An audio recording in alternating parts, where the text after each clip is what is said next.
إن هذا القرآن يهدي للتي هي أقوم ويبشر المؤمنين.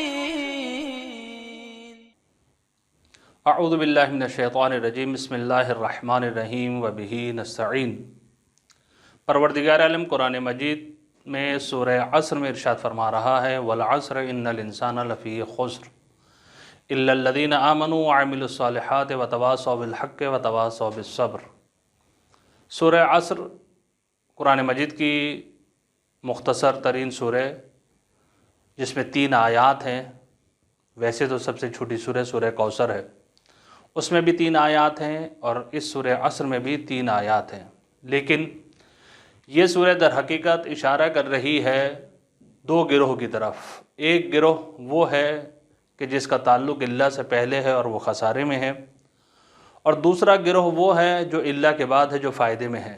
اور اس سورہ میں پروردگار عالم نے در حقیقت کامیابی کے 4 اصولوں کو بیان کیا ہے جو ہم آپ کے سامنے بیان کریں گے.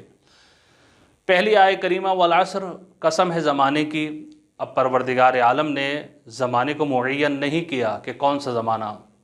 اب ہم تاریخ کو اٹھائیں، خود قرآن کا مطالعہ کریں تو ہمیں پتہ یہ چلتا ہے کہ قرآن نے بہت سارے واقعات کو، قصص کو نقل کیا ہے، جس سے ہمیں یہ علم ہوتا ہے کہ ہم نے یہ دیکھا ہے کہ جتنے بھی انبیاء آئے ہیں اکثر ان کی قوم گمراہ رہی ہے.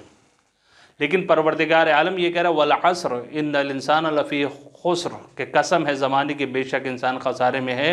اب زمانہ معین نہیں ہے.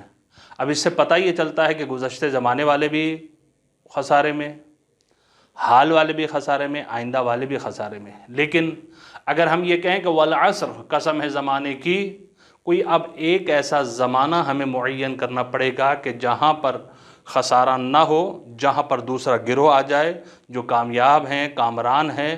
تو یقیناً والعصر پکار کے یہ کہہ رہی ہے کہ اگر ہم یہ کہیں کہ قسم ہے امام زمانہ کی، بے شک انسان خسارے میں ہے، یعنی اگر یہ عصر و زمان امام زمانہ کے ہاتھ میں چلا جائے گا تو پھر وہاں پر خسارہ ختم ہو جائے گا، پھر وہاں پر عدل ہی عدل ہوگا. والعصر قسم ہے امام زمانہ کی. خدا سے دعا کرتے ہیں کہ ہمیں امام کی معرفت نصیب فرمائے. والسلام علیکم ورحمۃ اللہ.